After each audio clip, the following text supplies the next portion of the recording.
오늘 주시는 말씀은 마가복음 5장 1절에서 20절 말씀입니다.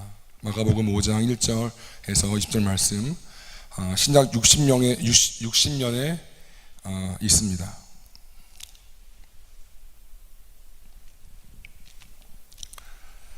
말씀이 좀 긴데 다 읽도록 하겠습니다. 예수께서 바다 건너편 거라사인의 지방에 이르러 비에서 나오심에 곧 더러운 귀신 들린 사람이 무덤 사이에서 나와 예수를 만나니라. 그 사람은 무덤 사이에 거처하는데 이제는 아무도 그를 스야슬로도 맬 수 없게 되었으니 이는 여러 번 고랑과 스야슬에 매었어도 스야슬을 끊고 고랑을 깨뜨렸음이라. 그리하여 아무도 그를 제어할 힘이 없는지라. 밤낮 무덤 사이에서 산에서나 늘 소리 지르며 돌로 자기의 몸을 해치고 있었더라.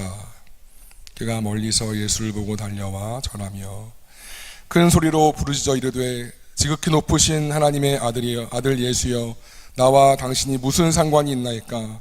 원하건대 하나님 앞에 맹세하고 나를 괴롭게 하여 마옵소서 하니, 이는 예수께서 이미 그에게 이르시기를 더러운 귀신아 그 사람에게서 나오라 하셨습니다. 이에 물으시되 내 이름이 무엇이냐? 이르되 내 이름은 군대니 우리가 많음이니이다 하고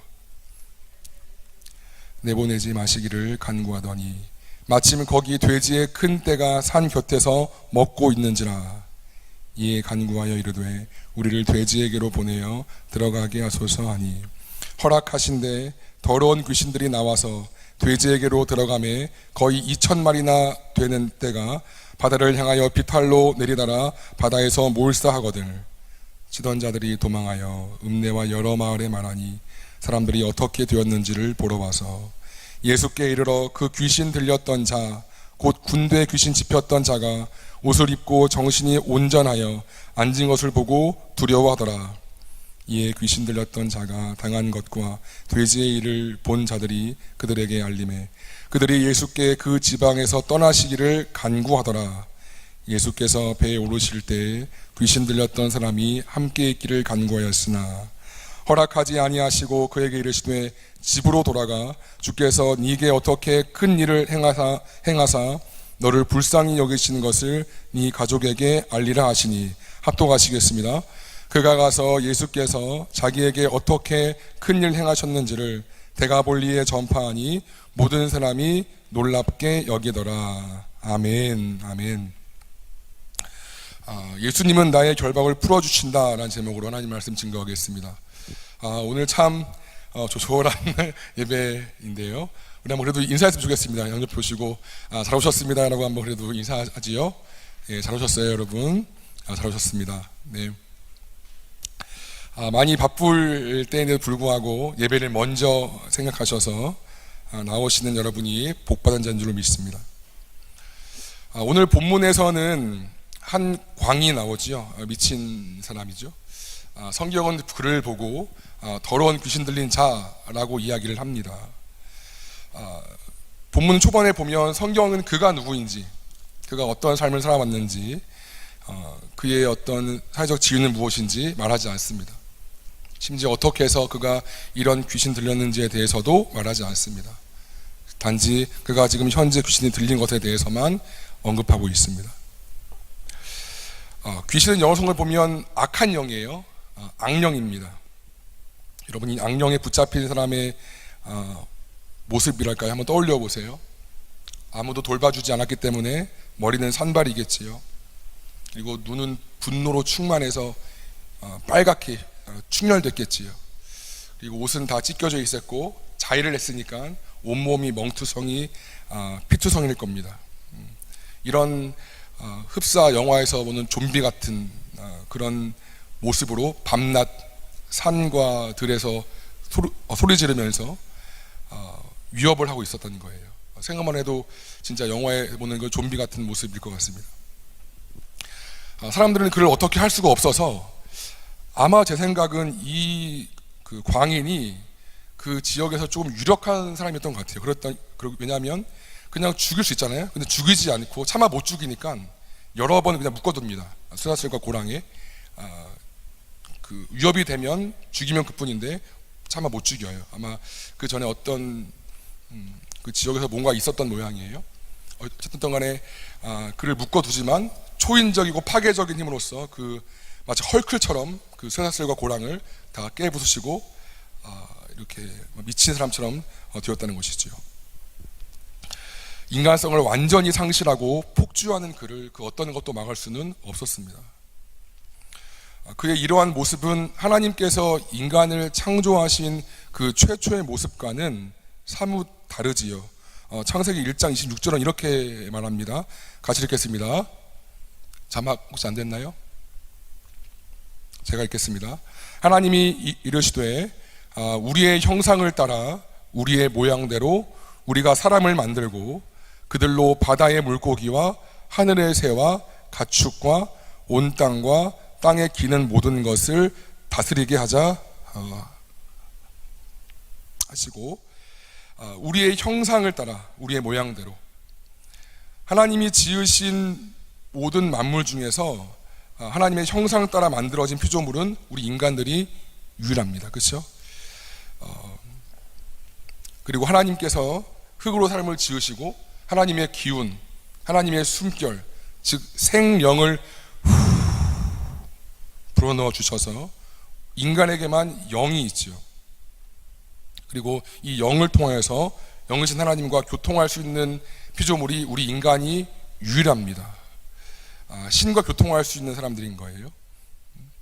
이 영을 통하여 하나님과 교제하게 되고, 그러므로 하나님의 아름다우심과 거룩하심과 하나님이 나를 통하여 마치 거울의 빛이 반사되어지는 것처럼 그렇게 드러내는 것이 우리 삶의 목적이고 또 우리를 창조하신 그 이유입니다.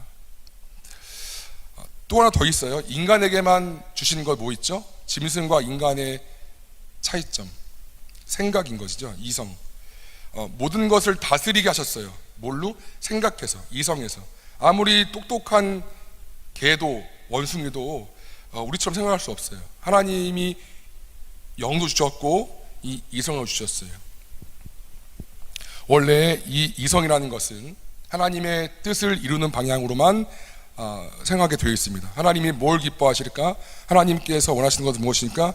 이것만 생각하게 되어 있는 것이 정상이에요.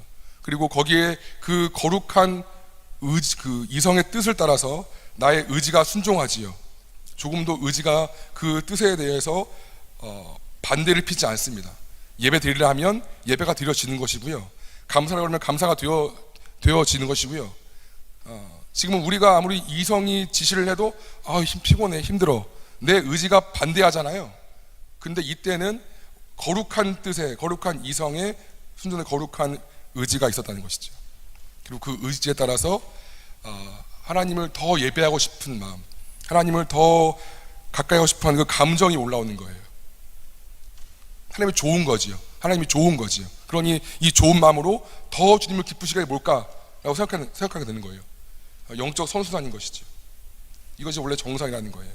이 영으로 말미암아, 우리 존재의 중심인 영으로 말미암아 하나님과 교통하게 되고, 영의 지배 아래에 있는 이성은 하나님이 기쁘시하는 것만 생각하고, 이성에 따라 내 의지가 순종하고, 의지가 감으로써 내 감정이 올라오고, 이런 거룩한 영적 선순환이 되었다는 거예요. 이게 정상입니다. 그런데 아담의 불순종으로 죄가 들어오지요. 아담이 죄에게 순종했기 때문에 마치 견고한 성이 있었지만 성문을 열어준 것처럼 사단은 합법적으로 인간을 점거합니다. 왜? 아담이 그 사단의 뜻에 따라서 순종했으니까 합법적인 권한을 사단한테 준 거예요. 마치 지금 러시아와 우크라이나 보면, 러시아가 점령한 우크라이나 지역에 우크라이나 깃발이 아니라 러시아 깃발이 있는 것처럼 사단이 우리를 점거한 거지. 존재는 하나님 아버지 것인데 통치는 사단이 합니다. 이것은 모든 인류의 비극적인 출발입니다. 하나님과 교제하도록 되어 있는 그 영은 죄로 말미암아 죽었지요. 그리고 영이 죽어버린 이성은 이제는 완전히 뒤틀려서 하나님을 기쁘시게 할 것이 아니라 하나님이 원하시지 않는 것을 생각합니다. 로마서 8장 말씀이 있습니다. 같이 한번 읽겠습니다. 시작. 육신의 생각은 사망이요 영의 생각은 생명과 평안이니라. 육신의 생각은 하나님과 원수가 되나니 이는 하나님의 법에 굴복하지 아니할 뿐 아니라 할 수도 없음이라. 육신에 있는 자들은 하나님을 기쁘시게 할 수 없느니라. 육신의 생각, 즉 사단 마귀의 생각인 것이지요. 이것이 곧 사망이라고 이야기합니다. 왜일까요? 이성이 타락하니까 하나님이 기뻐하시는 뜻이 아닌 것이고 하나님이 싫어하시는 것만 생각을 해요. 그리고 내 타락한 의지도 타락한 이성에 순종해서 하나님이 원하시는 것에 굴복할 수도 없어요. 그렇죠? 이성 자체가 그런 지시를 안 내기 때문에 따라갈 수가 없다는 거예요. 그리고 감정도 바뀝니다. 사랑해라, 용서해라, 섬겨라, 아껴줘라, 베풀어라. 성경 말씀에 하나님 명령하신 것 중에서 아름답지 않은 것이 있을까요? 없죠. 다 아름다운 것들이에요. 우리가 행하면 우리의 행복을 위한 것들이에요. 근데 오히려 우리가 좋아야 돼야 될 그 말씀을 사랑하지 않고 세상의 쾌락과 육신의 질퍽한 그런 쾌락과 정욕, 그런 어떤 하나님 떠난 자리를 더 좋아하는 거예요. 남들이 보고 있기 때문에 적절하게 선을 유지하고 창피를 당할까봐 적절하게 내 마음을 컨트롤하지만 어떠한 규제도 없는 상태에서는 우리는 더 죄를 짓고 싶어하고 더 죄의 욕망으로 가고 싶어하고 안 들키면 장땡이고 하는 게 우리 본질상 속성이라는 것입니다. 누구나 마찬가지로. 그나마 법이라는 게 있죠. 법이라는 게 있고 하나님 그나마 우리한테 주신 양심하기 때문에 인간 말종까지는 안 가지만 기본적으로 죄의 그 근본적인 욕망이 있다는 것입니다. 뒤틀려버린 이성, 하나님 뜻은 관심이 없어요. 영이 죽었기 때문에. 대신 그 반대편, 하나님 싫어하시는 것만, 내 의지도 주님 싫어하시는 것만 예배 드려야지. 힘들어. 이제는 의지가 반대를 펴요. 그런데 감정도 하나님 말씀을 그 거룩함이 아니라 그 육신의 정욕들, 세상의 어떤 자랑들, 이것들이 더 좋은 거죠. 다 뒤틀려버린 거예요. 죄 때문에.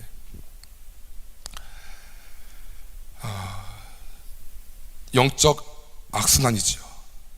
죄로 인해 영이 죽어있고 사탄이 그 안에서 나를 붙잡고 있기 때문에 자꾸만 하나님이 가지마, 거기 가면 사망이야 하는 그 길을 더 좋아서 가는 것이 모든 인류의 비참함이라는 것입니다. 돈도 꽤 벌고 사회적 지위도 있고 괜찮은 유명인사 같아요. 근데 영적으로 보면 완전히 죄 덩어리이기 때문에 그의 마지막은 영원한 형벌이고 영원한 지옥이라는 것입니다. 이것이 오늘 이 광인, 이 귀신 들린 사람이 보여주는 비신자들 그리고 무늬만 신자들의 모습입니다. 본문 속 광인은 온갖 더러운 영에 붙잡혀서 자신도 자기를 어떻게 할지 모릅니다. 얼마나 인간이 괴로우면 밤낮 소리 지르면서 자기 몸을 막 자해할까요? 얼마나 그 속이 뒤틀리고 미칠 것 같으면 소리 질러주려는데 그 속이 안 풀리는 거예요. 미치는 거지 막 돌 막 자기 막 그러고. 그런데도 어떻게 탈출구가 없는 것입니다. 이건 똑같아요. 하나님을 믿고 교회 다니지만 여전히 술에 취하고 성에 취하고 돈에 취하고 삶이 불안하니까 점 보러 갑니다. 여러분 알고 계세요? 그 점집에서 그 무당들이 교회를 다녀본대요. 하도 권사 집사들이 많이 와가지고 교회를 알고 말해야 더 점을 잘 치는 것처럼 보이기 때문에. 진짜 어이가 없죠. 하도 교인들이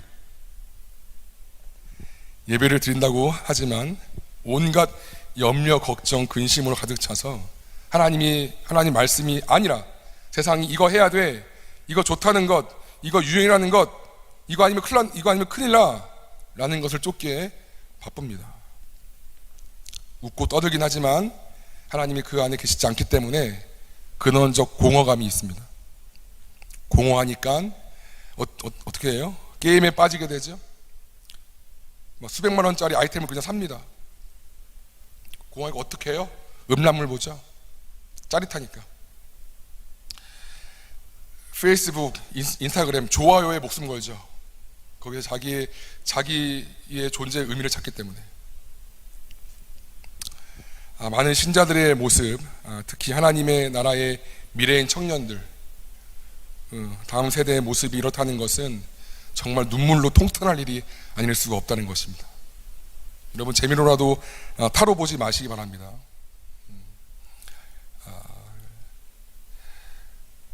어쩔 수가 없어요.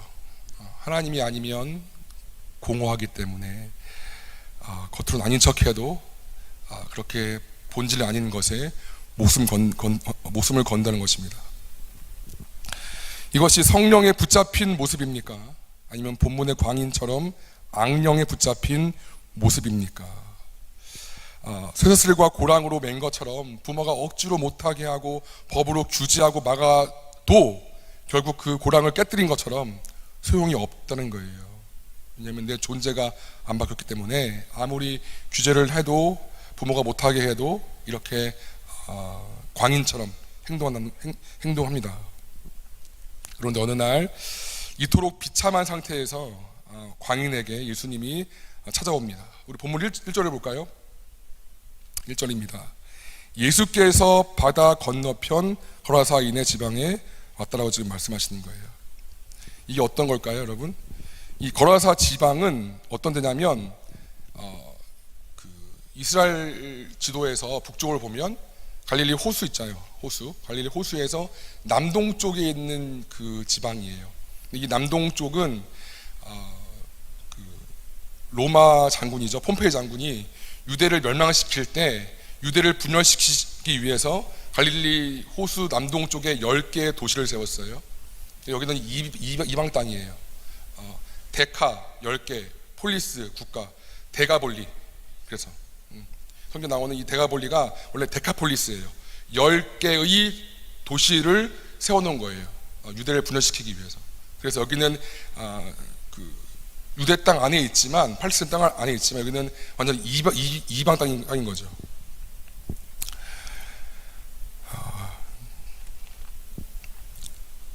여러분도 아시는 것처럼 유대인들은 이방인들을 개 취급했죠. 개. 그렇죠. 그래서 그들의 땅을 가지 않았습니다. 심지어 예수님도 둘씩 전도여행을 보내시면서 이렇게 말씀했습니다. 말씀 보시겠습니다. 예수께서 이 12를 내보내시며 명하여 이르시되 이방인의 길로도 가지 말고 사마리아인의 고을에도 들어가지 말고 오히려 이스라엘의 집에 잃어버린 양이로 가라. 그러니까 이방인조차에게 가지 말고 잃어버린 자에게 가라 라고 말할 정도로 예수님도 이방 땅에 가는 것을 원하지 않았던 것을 좀 봅니다. 그런데 예수님께서 지금 자신의 말씀을 어기시면서까지 지금 이방 땅으로 온 것이에요. 심지어 여러분 본문 전장 그 4장 마지막을 보면 풍랑이 치거든요. 그러니까 예수님께서 자신이 가지 말라고 했던 이방 땅으로 그리고 풍랑까지 거치는 수고를 하시면서까지 지금 왔습니다. 그리고 거라사 이 이야기는 성경 전체에서 여기밖에 없어요. 무슨 말씀이냐면 예수님이 그 수고를 하고 오신 것은 딱 하나의 이유예요. 이 광인 살리려고 지금 왔다는 거예요. 다른 곳에 안 나와요. 신구약 전체. 여기만 나와요. 예수님이 굳이 이 사람한테 찾아오지 않고 전략적으로 다른 곳에 더 가면 좋을지도 모르겠어요. 근데 자신이 하신 말씀을 스스로 어기면서까지 풍랑을 거치면서까지 이곳에 왔다는 거예요. 이 사람 때문에, 이 한 명 때문에. 이 귀신 들린 미친 사람 다 포기한 인생이지요. 내 가족들도 손절했고, 그렇죠. 그리고 주위 사람들도 얼른 저 사람 빨리 죽었으면 좋겠다 이런 사람이었고, 나도 내 인생 포기해버린 그런 쓰레기 같은 인생이었잖아요. 아무도 알아주지 않는 미친놈. 근데 예수님만은 그를 기억하셨고 그를 아셨고 그 때문에 왔다는 것입니다. 여러분 계속 볼게요. 말씀이요. 예수님을 보자 그 안에는 귀신이, 그 악령이 저항을 해요. 우리 6절 7절을 볼게요. 같이 한번 읽죠 여러분. 6절 7절 시작. 그가 멀리서 예수를 보고 달려와 절하며 큰 소리로 부르짖어 이르되 지극히 높으신 하나님의 아들 예수여, 나와 당신이 무슨 상관이 있나이까? 원하건대 하나님 앞에 맹세하고 나를 괴롭히지 맙소서 하니. 생각해 보세요. 상대방이 더 강하게 느껴지면 도망가는 게 상책이잖아요. 그렇죠? 딱 봐서 안 될 것 같아. 그럼 튀는 게 상책인 거잖아요. 근데 이 마귀 들린 악령, 이 사람은 도망가지 않고 오히려 달려옵니다. 예수님께. 그리고 그 자신이 안 될 걸 알면서도 자신이 평소에 했던 것처럼 예수님을 대면해서 겁주려고 이렇게 막 소리를 치는 거예요. 그렇게 이야기를 해요. 하나님의 아들 예수여, 당신과 내와 어떤 상관이 있나요? 당시 그 문화에서는 상대방의 전체 이름을 알면 그 사람에 대한 그 지배력을 얻을 수 있다고 그렇게 생각을 했던 것 같아요. 그러니 예수님의 이름을 부르면서, 심지어 예수님 이름을 부르면서까지도 그를 지배하려고 했던 거죠. 자신이 하나님 앞에 안 될 것을 알면서도 끝까지 반항하는 그런 사단의 어떤 속성인 거예요.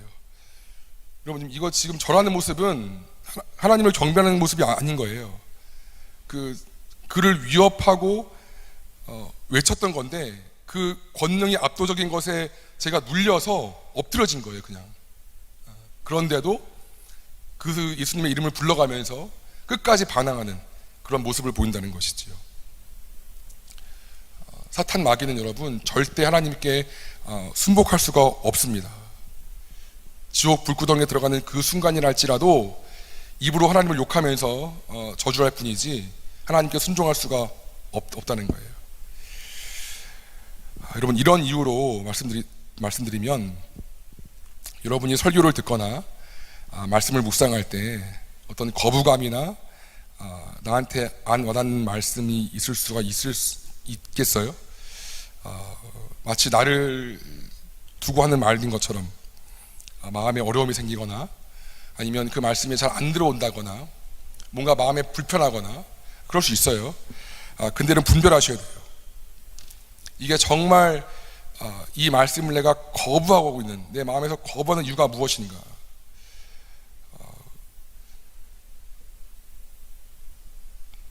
말씀은 진리에 비치기 때문에 특별히 이 말씀을 통해서 내 죄가 지적당하게 하면, 그러니까 내 죄가 보여지면 우리는 본능적으로 이 말씀을 거부합니다. 나는 아닌 것처럼 딴 생각을 하거나 집중하지 않게 돼요. 저는 물론 몰라요. 저는 단언컨대 한 번도 제가 누구를 집중해서 얘다 너도 이렇게 이 일을 집중해서 한 적이 없어요. 근데 만약 여러분이 나 들으라고 한 얘기인가? 그런 생각이 들면 여러분 성령께서 주시는 말씀인 줄로 믿으셔야 돼요. 나한테 말씀하시는 거예요. 나는 그 사람 생각하지 않았지만 이 설교를 통해서 말씀하시는 거라고. 근데 그 말씀이 내 안에 계속 거부감이 들고 마음 불편하면, 안 듣고 싶으면 한번 생각해 보셔야 돼요. 내가 왜 그럴까? 이 마음의 그 이유가 뭘까? 사단 마귀는 거짓의 아비이기 때문에 반드시 진리의 거부 반응을 보입니다. 그리고 아까 말씀드렸듯이 자신의 죄가 이렇게 나타나면 더 교묘하고 적극적으로 부인하죠. 난 그렇지 않아. 난 이 말씀에 동의할 수 없어. 이것이 사단 마귀의 역사입니다. 자기가 잘 작업을 해놔서 스스로 알아서 죄짓게 만들었어요, 사단이 그 사람을. 근데 진리의 말씀이 들어가면 이게 비춰지거든요. 이 말씀이 비치기 때문에 이 말씀이 제대로 들어가면 이게 자신의 잘 쌓아놓은 이 작업장들이 다 엎어진다고. 그래서 회개가 막 터지게 되고 회복이 되기 때문에 마귀는 어찌됐든 간에 이 말씀을 못 듣게 합니다. 제가 매일마다 한 장씩 여러분들과 같이 말씀 읽기를 하는 것들이 있어요. 몇 명은 아마 알고 계실 텐데, 말씀을 읽어요. 쭉쭉쭉쭉 잘 읽어요. 잘 녹음을 해요. 근데 읽고 나서 기억이 안 나. 읽으면서도 제가 딴 생각할 수가 있더라고요.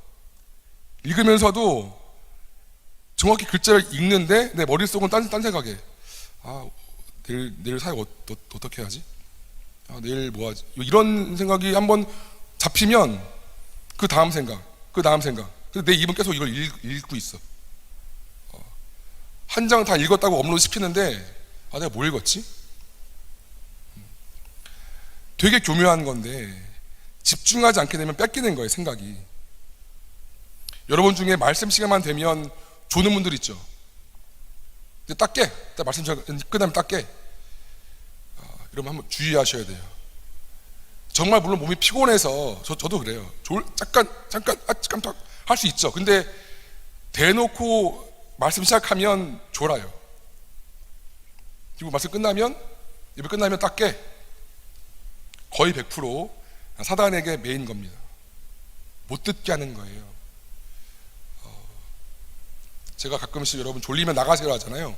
그게 여러분 싫어 그러면 아니 진심이에요. 졸리면 여러분 나가서 들으시면 돼요. 그냥 난 그게 너무 훌륭한 것 같아. 우리가 어디죠? 학원이나 학교에서는 졸리면 나가잖아요. 학생들이 그 중요한 내용이니까 들어야 되니까.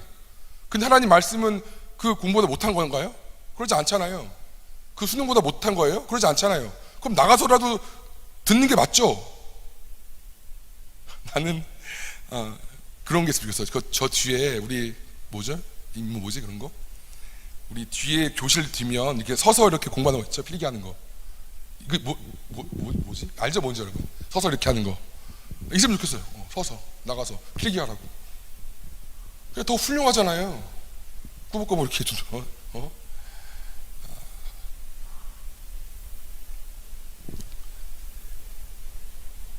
말씀은 이렇게 말씀하세요.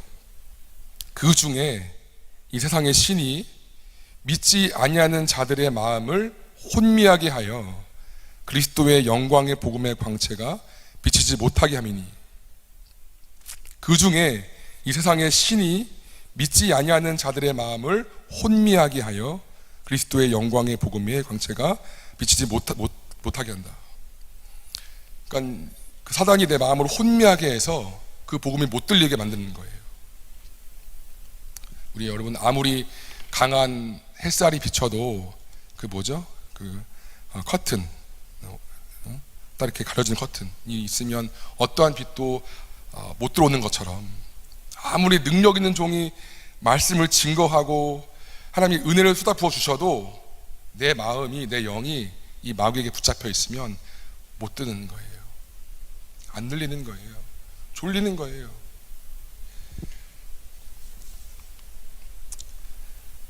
구절에서 예수님께서 말씀하세요. 내 이름이 무엇이냐? 귀신이 말해요. 내 이름은 군대니 우리가 많음이니이다. 예수님의 오히려 이름을 밝히면서 이 마귀가 저항했지만 오히려 자기 이름을 밝혀요. 그러면서 결국 예수님께 제압당합니다. 이 군대라는 것은 헬라어 원문으로는 레기온이에요. 레기온은 우리나라 군대의 대대, 연대처럼 로마 군대 편제한 그런 한 부분인데 약 3,000명의 그 부대원들이 있는 거예요. 쉽게 얘기해서 이 광인 안에 3,000개의 악령이 모이는 거예요. 그러니까 미치는 거죠. 음란의 영, 술 취함의 영, 미움의 영, 도박의 영, 게임의 영, 온갖 영들이 다 있는 거야, 이 안에. 얼마나 그 속이 미치는 거야. 어떻게 할 수가 없는 거야. 죽겠는 거지 그냥. 맨날 막 자해하고 막 그렇다는 거예요. 예수님께서 말씀하세요. 더러운 귀신아 나와라. 나와! 그러자 예수님께서 다른 사람이나 다른 마을로 들어가는 것을 허락하지 않으실 것을 안 귀신들은 마침 사육 중이던 돼지떼에게 들어가기를 간구합니다. 아까 말씀드린 것처럼 이 땅은 돼지는 유대인들은 안 키워요. 돼지는 부정한 동물이기 때문에 안 키우는데 이 이방 땅에서는 키웠죠. 그리고 종교 제물로 들기 때문에 마침 모여있던 2,000마리의 어마어마한 규모잖아요, 여러분. 거기에 들어가기를 원했고, 마귀는 거기 들어가서 또다시 그 동물들을 다 파괴하고 몰살시키지요. 제가 찾아보니까 지금 시가로 돼지 한 마리가 30만 원이 있는 것 같아요. 그럼 2,000마리면 6억. 6억에 6억. 지금 돈으로도. 근데 예수님께서 나도 버리고 남도 버린 그 광인의 인생이 훨씬 더 소중해서 그를 위해서 2,000마리의 돼지를 몰살시키는 것입니다. 15절을 볼까요, 여러분? 같이 한번 읽겠습니다. 시작. 예수께 이르러 그 귀신 들렸던 자, 곧 군대 귀신 집혔던 자가 옷을 입고 정신이 온전하여 앉은 것을 보고 두려워하더라. 두렵죠, 당연히. 미친놈이, 완전히 반 미친놈이 이제는 정상적인 사람이 되었다니 뭔가 신적 권능을 느낀 거예요. 근데 여러분, 참 사람이 강팍해요, 강팍해.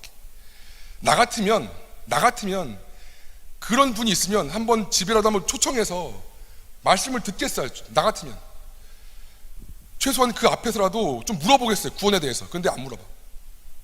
가세요. 왜? 당장 내 먹을 수입 그게 떨어졌기 때문에. 여러분, 사람들이 하나님을 만날 때 두 가지를 반응을 해요. 사마리아 우물가 여인처럼 받아들이는 사람도 있지만, 이 사람들처럼 예수님 좋죠. 네. 다음번에 들을게요.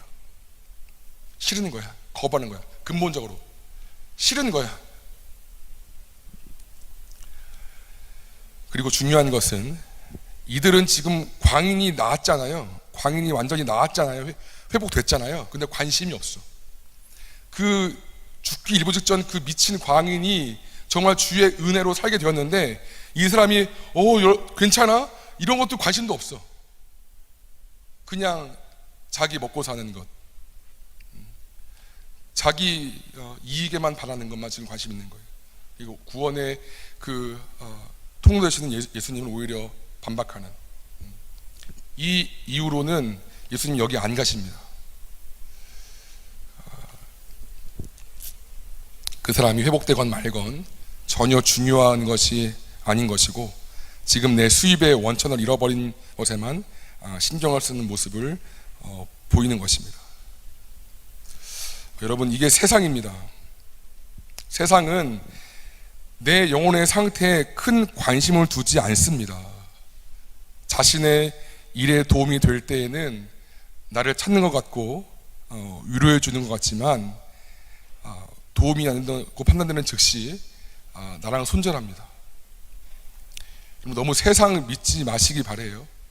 세상의 권세, 세상의 인맥, 세상의 어떠함들 크게 의지하지 말기를 바랍니다. 지금은 당장 나를 가까이 하는 것처럼 보이잖아요. 근데 이렇게 돌아서요. 정말 그래요. 내 영혼의 상태 전혀 그들의 일도 관심 없어. 처음에는 근데 내 이익과 딱 바라는 즉시 싹 돌아서. 너무 세상에 목매지 말기를 바래요. 예수님만이 내 영혼의 상태에 관심이 있고 나를 살려주시는 분이시라는 것을 믿으시기를 바랍니다. 제가 설교 초반에 말씀드렸어요. 본문이 많았는데 이 사람의 누구인지, 이 사람이 어떤 스펙이 있는지, 이 사람의 지위가 뭔지 안 나왔어요. 심지어 어떤 지경으로 어떤 죄를 쌓아서 이 수천 마리의 더러운 영들이 들어온지도 안 보여주세요. 그냥 이 상태, 지금 귀신 들린 상태만 지금 말씀하는 거예요. 여기 하나님의 은혜가 보여집니다. 하나님은 여러분이 서울대건 지방 잡대건 소위 말해서 큰 관심 두지 않습니다. 여러분이 현대 삼성 대기업이든 저기 어디 구멍가게 뭐든 전혀 내 대학과 학업과 연봉과 등등등은 내 존재가 아니기 때문에 예수님은 거기에 관심을 두지 않습니다. 그럼 뭘 관심 두냐? 지금 나의 상태, 지금 내 영의 상태, 얘가 지금 잘 서 있는지 얘에 관심이 있다는 거예요. 귀신 들린 자를 귀신 들린 자를 바라보시면서 이전에 이 사람이 어떠함을 말씀하지 않고 심지어 책망조차 없으세요. 그냥 너무 안타까운 거야. 이 수천 마리의 영을 쌓여있는 이 사람 너무 안타까운 거야. 이게 예수님의 마음이라는 거예요. 너 내가 얘기했잖아, 이렇게 죄 짓지 말라 했잖아, 이게 뭐야, 이 꼴이 뭐야 라는 말도 없어요. 지금 여러분이 영의 상태가 어떤지 모르겠지만 그냥 지금 그 모습을 바라보시는 거예요. 지금 그 모습을, 예전에 내가 참 좋았는데 그거 말고 지금 그 영에만 관심이 있으신 거예요. 그게 정말 본질이니까. 지금 그게 진짜 지금 그게 내 거기 때문에.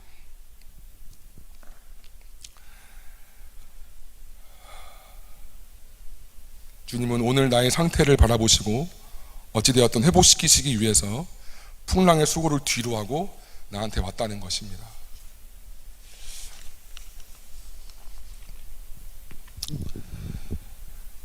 아무도 안 봤던 사람이었어요. 그냥 죽어버려도 아유 잘됐다 이런 사람이었어요. 근데 예수님이 그를 알았고 그가 변화됐고 그가 회심함으로써 그 데카폴리스 10개 연합도시를 선교하는 중요한 통로가 돼요. 사마리아 우물가, 다 손가락질했던 그 사마리아 여인 우물가의 그 여인이 회심함으로써 사마리아 성 수가성이 다 사람들이 돌아오는 것처럼 다 망에 비틀어져 버린 인생이야, 넌 끝났어 하는데 하나님이 굳이 찾아오셔서 그를 만나주시고 살려주시고 그가 선교의 그 지역 선교의 핵심으로 삼아주십니다. 이게 은혜라는 거예요, 은혜. 근데 그를 보실 때 이전에 어떤 거, 지금 그의 스펙 아니요, 지금 그 상태만 봐, 지금 그 모습만 보는, 얼마나 감사해요. 여러분들의 지금 영의 모습을 보신다고요. 여러분, 누가 우리의 염려와 불안과 걱정의 결박을 풀어주십니까? 대학 가면 풀리나요? 취업하면 풀리나요? 연봉 올라가면 풀리나요? 근데 애인이 풀어주나요? 아니요. 알죠? 아니에요.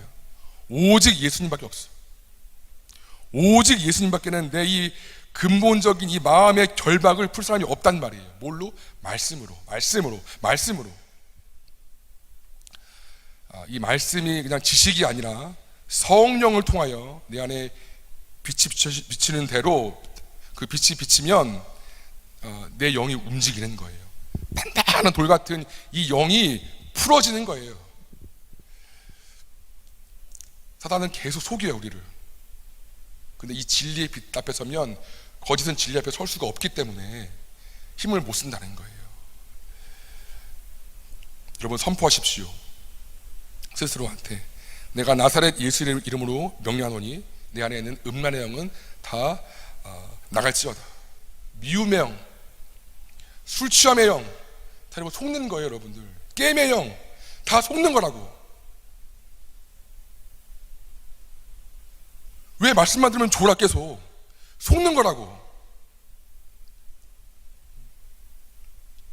아무리 교회 나와서 예배드리고 말씀 보면 뭐해, 속잖아. 속으니까 미움이 올라오고. 속지 말기를 바랍니다. 열매를 맺을 수가 없어요. 그리고 선포하세요. 나 자신은 아무런 힘이 없죠. 근데 예수님은 이미 십자가에서 마귀의 권세를 깨뜨리셨잖아요. 내가 장도원의 이름으로 하면 안 돼요. 100점 100패야. 근데 예수님의 이름으로 선포하면 마귀가 떠나간다는 거예요. 아멘이에요, 아멘. 진짜 여러분들이 미움이 올라올 때, 막 음란이 올라올 때, 술취함에 막 그런 것들이 올라올 때, 그런 온갖 잡쓰레기들이 올라올 때 선포하시라고요. 예수님의 이름으로 믿음으로 선포하면 된다고요. 그 믿음이 진짜면. 여러분, 영은 정직해요. 옛날에 무당들 굿할 때 진짜 예수쟁이들을 가면 굿을 못했어요. 아유, 저 예수쟁이 때문에 귀신이 안 내려온 그 무당한테. 그 사람이 진짜면 영은 정직하다고요. 내가 아무리 목사여도 장로여도 마귀는 잘 알아. 이 사람이 뭘 했는지. 하나만 얘기하고, 어떤 귀신 들렸던, 이건 제가 들은 얘기예요. 귀신 들렸던 청년이 있었어요. 근데 그 말씀 집회 중이었어요. 그 부흥사 강사님이 와가지고 막 선포했어요. 근데 그 청년이 아이고 막 비웃는 거예요. 얼마나 무안해. 부흥사가 내가 널 안다. 아이고 됐어. 막 비웃는 거야. 얼마나 무안해 이 부흥사가. 축사가 안 되는 거예요. 그래서 그 교회에 어떤 성령 충만한 장로님이 왔었대요. 막 또 얘기를 해. 또 웃어. 아이고 내가 널 안다. 네가 뭘 했는지 다 안다. 막 마귀가 얼마나 하는 거야. 근데 조그만 7살짜리가 왔는데 이 청년이 떠는 거야. 벌벌벌벌벌벌. 그리고 조용하게 나가. 그냥 나가. 얘가 뭘 알아. 나가. 그 말 한 즉시 그냥 뒤집어져요. 거품 불면서. 나중에 정신이 돌아온 이 청년한테 물어봤대요. 처음에 부흥사가 왔을 때는 조그만 장난감 칼이었대. 칼 들고 오는데 조그만 그냥 조그만 칼. 그 장로님이 왔을 때는 조그만한 나무 칼. 근데 7살짜리가 이제 왔을 때는 긴 장칼, 쇠칼로. 여러분, 영은 직분 따라가지 않습니다. 제가 가장 충만해요? 아니에요. 목사가 제일 그거예요? 아니에요. 영은 정직해요. 아무리 거룩한 척 있다 하지만 하나님도 알고 마귀도 알아요. 내가 뭘 했고 내가 뭘 받고 내가 얼마나 뭘 했 다 안다고. 진짜 영에 충만한 사람만 역사한다는 거야. 되게 무서운 거죠. 되게 두려운 거죠. 얼마나 비웃겠어. 막 선포하는데 막 아이고 내가 더 여러분들 영이 강건해지기를 기도합니다. 예수님의 이름으로 선포하세요.